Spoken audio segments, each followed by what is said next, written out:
Hello guys, for this video, gagawa po tayo ng tutorial about dito sa login form gamit ang Visual Studio 2022. So, nakikita niyo siya kung gaano kaganda. Yan. So, password, then login. So, ituturo ko siya kung paano gawin to. So, panoorin niyo hanggang dulo. So, first, kailangan natin mag-create ng new project. New project.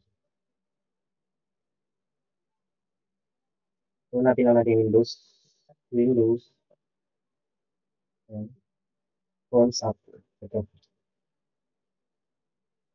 Then, next. So, pwede mo siyang i-rename na lang. Kunyari, first video. Yan. Then, create.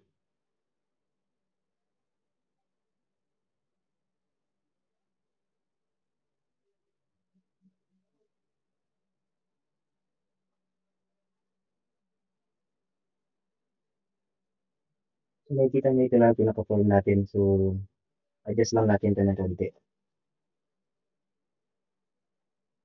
Ayan. Dito natin yan. Tapos,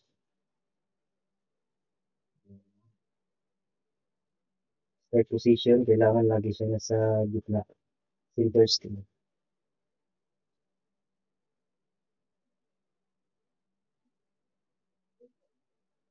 Tapos,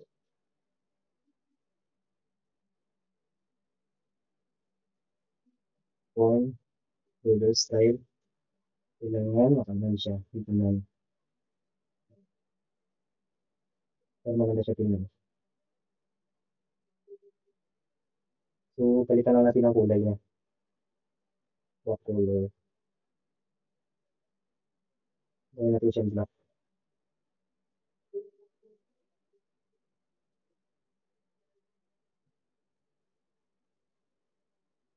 Okay. Tapos, siyempre, kailangan natin ng tools. Fill tools. Yan. Kung wala naman dyan sa inyo nakikita, pwede siyang i-view dito sa view. Yan. Nakikita nyo siya dito, toolbox. I-click nyo lang yan. So, dito, open lang natin yung toolbox. Ayan. Search natin. Guna text box. Ayan. Guna text box.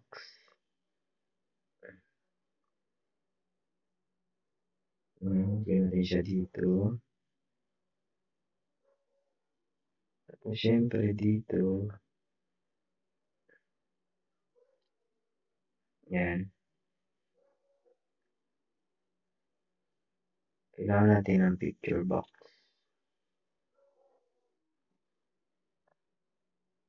Picture, circle, picture box.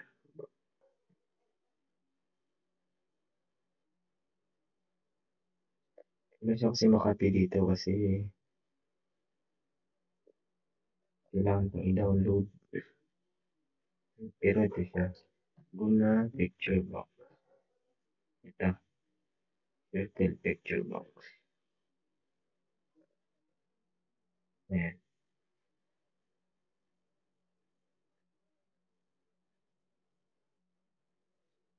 Tapos dito. Dito naman. Pinaka-ready na kaagad akong na-download na. Ayan. Ito. GIF yan. GIF.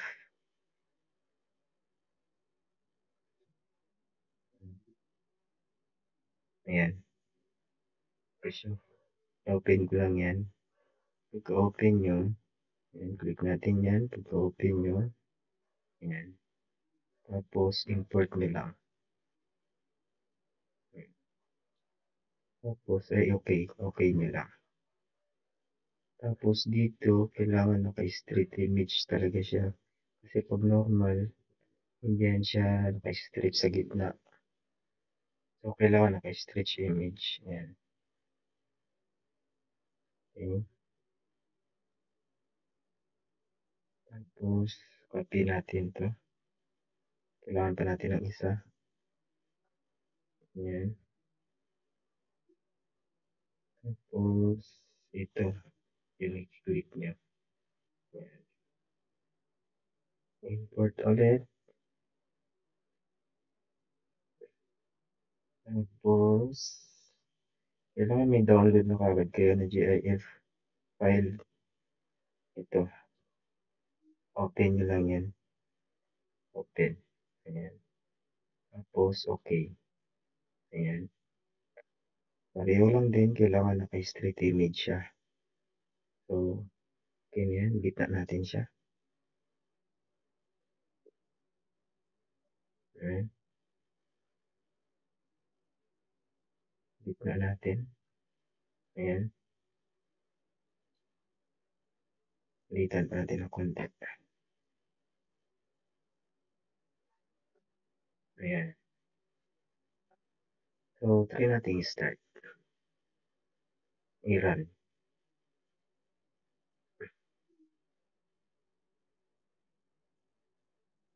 Ayan siya. Okay. Magalaw. Stop. So, dito, text box, i-design lang natin to. Kailangan parehas sila nito. Ayan. Kailangan parehas sila. So, ayan. Ayan. Bigyan mo natin siya ng placeholder text. Enter. And enter. User. Enter your username. Ayan. Tapos, lagyan natin ng konti. Ito, bugin natin yung kulay niya. Ayan. Sa dim gray. Ayan. Tapos, kutong.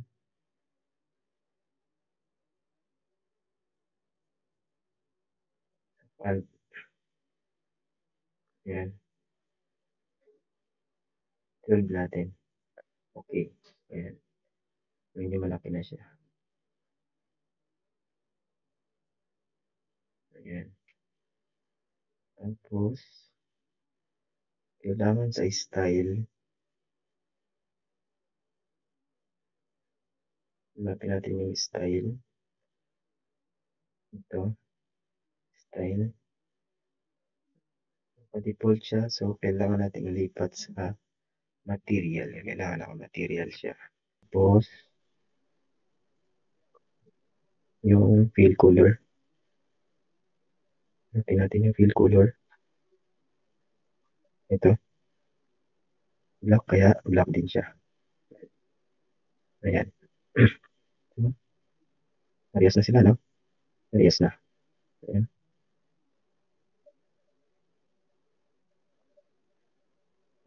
So, copy lang natin yan. Enter your password. Kita natin na enter your password. Dito, sa isa, kailangan pa natin ng dalawang button. Saka checkbox siya. So, copy na lang natin ito. Basta dito niyo siya lagi hanapin. Na button. Walang button. Ayan. So, dito ito copy na lang natin siya. Ayan. Control-C, Control-V lang yan. Tapos, ito. Ito. Ayan. Dito naman sa login, kaya ganyan yung shape niya. Dito kasi sa border style, border ridges. Ginawa ko siyang 22. Kasi pag naka-0 yan, yun natin 0. Ganyan lang siya. Yan. Ganyan siya. Naka-rectangle. Pero dahil ginawa natin 22 yung border style niya. Border style. Border. Burger style, hindi pala burger style, burger juice pala. Ay, burger thickness. Juice, okay, ito. Burger juice, 22. Ayan. Ayan siya. Round. Tapos dito, buta naman dito. Tapos to, ay checkbox lang. Checkbox, ayan. Bulan to checkbox, pwede rin to. Checkbox, ayan. Ganyan siya. Okay. Try natin run. Ganda. Mapapansin nyo, dito siya sa gilid. So, kailangan, dito siya sa gitna, lumalabas pag niran mo. Kailangan dito lang siya sa labas. So, kailangan natin ayusin yan. Use lang natin to, yung form na to, yung kulay black, click natin yan. Tapos dito sa properties, hanapin natin yung start position ito. Start position. Yung default kasi siya, so kailangan natin ilipat sa center screen. Yan. Para pag-run mo, dito lang sa gitna. Start natin. Yan. Ang ganda na, di ba? Ito na siya sa gitna. Pagkita natin yan. White. Yung or color pala dapat na white. White na lang siya, white. Ayan. Ganun din dito. White. Ayan. So yun.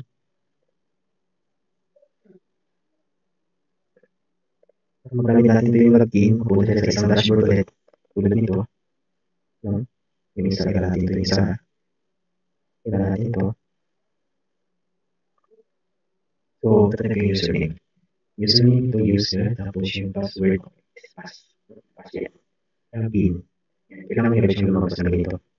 Yan. Tapos natin yan. Balik tayo sa isa. Balik tayo sa isa. So, kailangan nagtatag tayo ng isang form. Para naman natin isang form. So, view natin yung solution explorer. View natin. Ito na siya. Dito, kailangan lang natin i-right click sa Windows form. Right click lang natin. Hanapin natin yung add. Yan, add.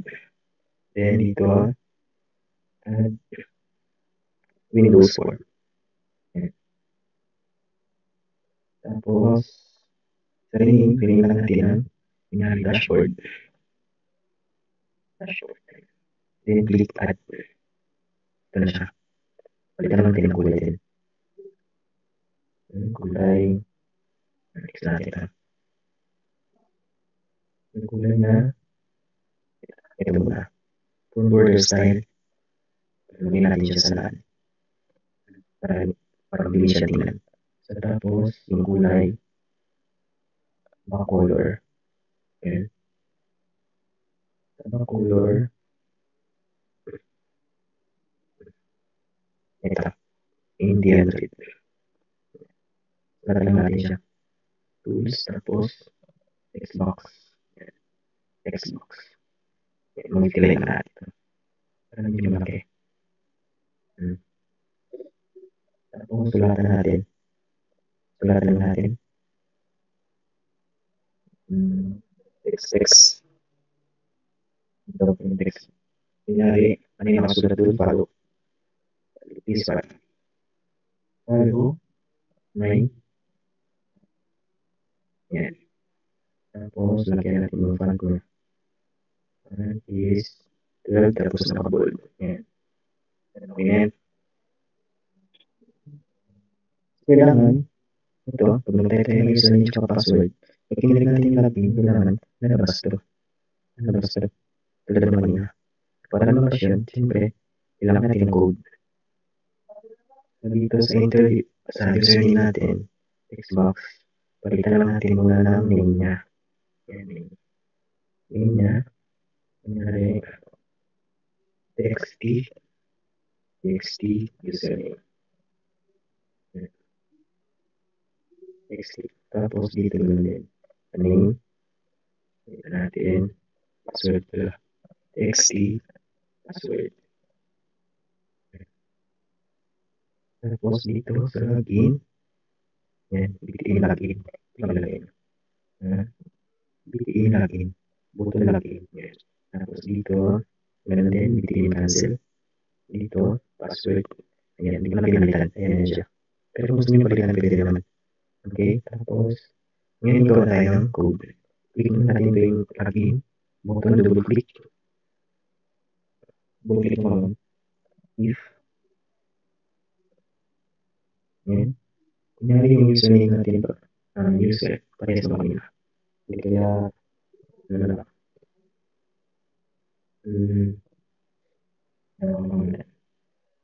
one. One, yan ang pangalan ng tao. One. One is equal to txt username. Ito sa baba. Txt username. Txt username. That text. Yan. Txt username that text.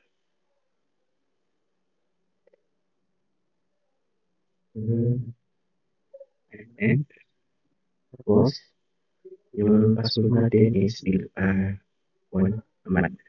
Kunyari, tamad is equal to txt. Siyempre, password na diba? Password that text. Ayan.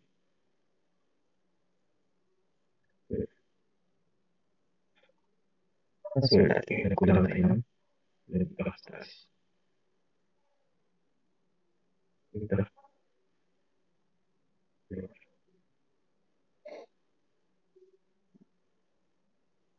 Wala na pala to. Okay na yan. Dito na tayo sa baba. Tapos, open and close parenthesis. Click mo na sa gilid mo. Tapos, para mo yung dashboard kanina, lagyan natin siya ng code siyempre. Dashboard. Ito. Dashboard. Dashboard. Dash. Equal to new dashboard.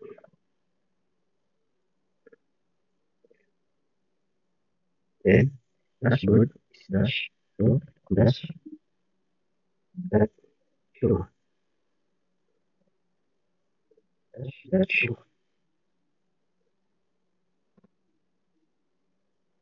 Para ma-hide siya, so, lagyan pa natin talagang is the hide. Ayan. Lagyan natin siya ng konti siguro.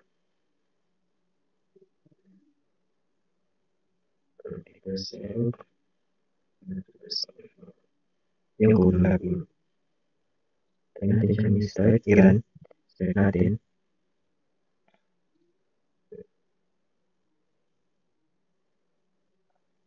Tingnan natin ha.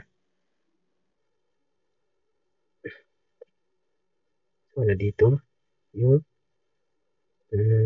user natin is, diba kanina, 1, pangalan ng tao.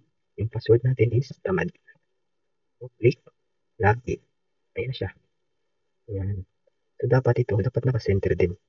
Ito. Ayan. So, stop na natin ito. Ito naman siya, naka-center din. Ayan. Hanapin natin yung start position. Ito, start position, center screen. Ayan. Kung gusto naman ng manual, pwede naman yan. Depende sa inyo. Ayan. Center parent, Windows location, Windows default bounds yan. Basta kayo center screen. Ayan. Start natin.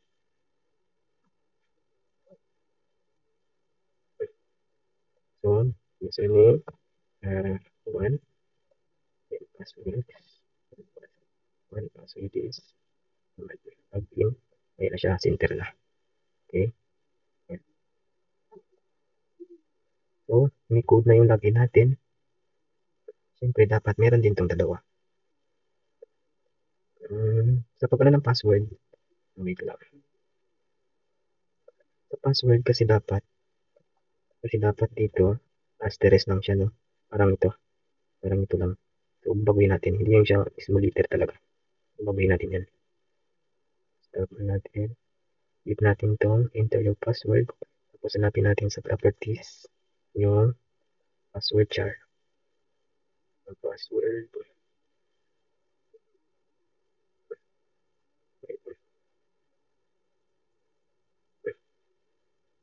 Ito, kailangan naka-asterisk yan siya. Yan. Okay. Start natin. Yan. User, tapos sa password. Ayan na siya. Yan. Ayos. Tapos, kailangan pag pinindot natin yung show password, kailangan may letter na siya ulit. Pass na yan siya. Tulad nito. Pag pinindot natin itong show password. So, ito hindi pa kasi wala pa siyang code. So, kailangan natin lagyan ng code para lumabas dito letter na lang. Stop na natin. Then, double click the show password. Ayan. So, dito natin siya i-code.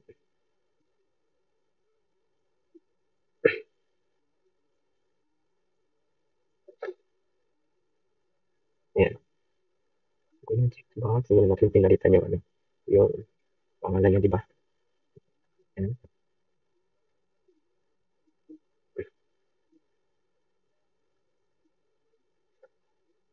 TXT, password, password, that, password char, equal to default, char.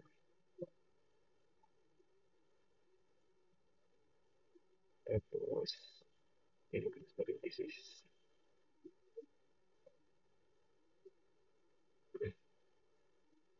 and this,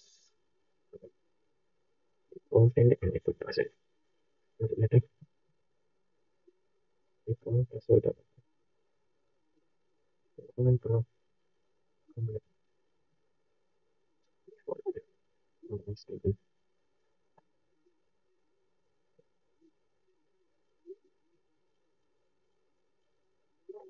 txt, password,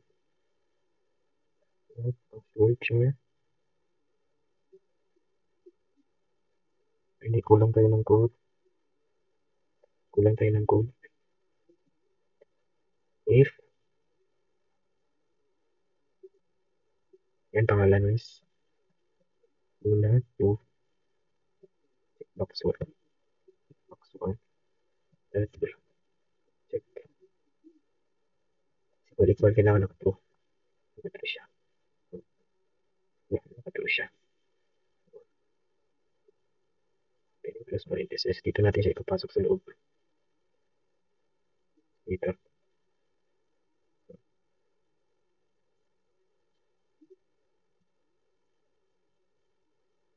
Bakit may error pa rin? Okay. Okay. Password. Password. Alex equals to default. Big detail pala yung D. Kaya pala. Kaya pala kung big detail pala yung D natin.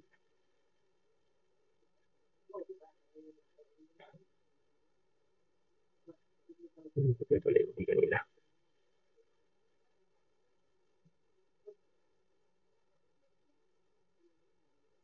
Ayan. Yes. Tapos, and tools parenthesis.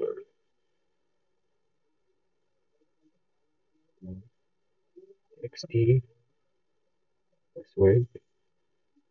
That password. Your equal to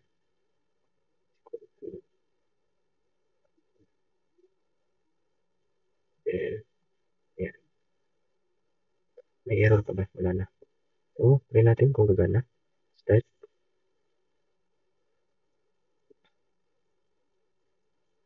Username is 1. Password is. I-check ko to. Tingnan natin kung may letter to siya. So, show password. Ayan. Diba? Ayan. Gumana siya. Okay. So, may code na to. Ayan. Tapos, meron na rin to. Ito na rin yung login. So, stop na natin. Ito lang ilalagyan natin ng code. Cancel. So, double-click natin yan ulit. Ayan.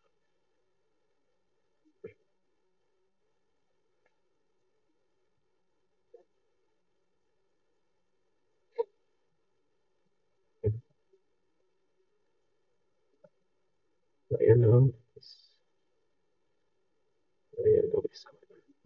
mm, mm, quality sage box. Sage box. Sure. Yeah. Are you sure that you want to close this application? Should close the application. Question mark. Yeah. Tapos, ito, application. Ano, double ko ulit. System information. Ano, message box. Buttons. Ayan. Message box. Buttons. Box ko. Type. Yes. Message box. Message box. Ito naman icon. Ayan. Icon. That question. Hindi mahaba lang siya. Enter. Tapos, if result equal to dialog. Dialog result. Dialog. Dialog result. That, yes. Siyempre, yes. Yes. Tingin close. So, kailangan application exit siya para makancel. Mali spelling. Application. Sa spelling guys, minsan yan madalas nagkakamali. Kailangan tama palagi. Kaya kung minsan yan din nagkakamali madalas.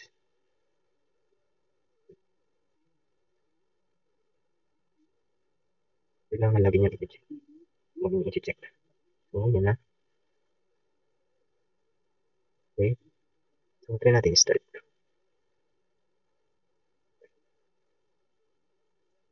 Okay. User. Pass. Show password. Click natin yung cancel. Ito yung kinode natin ngayon. Check natin. Ayan, ito na siya. Are you sure you want to close this application? Yes or no? Ito no. Huwag mo na i-close. Ito rin yes, para ma-close. Ayan. So, check natin ulit. User, pass, show password. Ayan, so guys, yan lang muna yung video natin ngayon. So, paano nyo naman ako kung may natutunan kayo sa tutorial na to?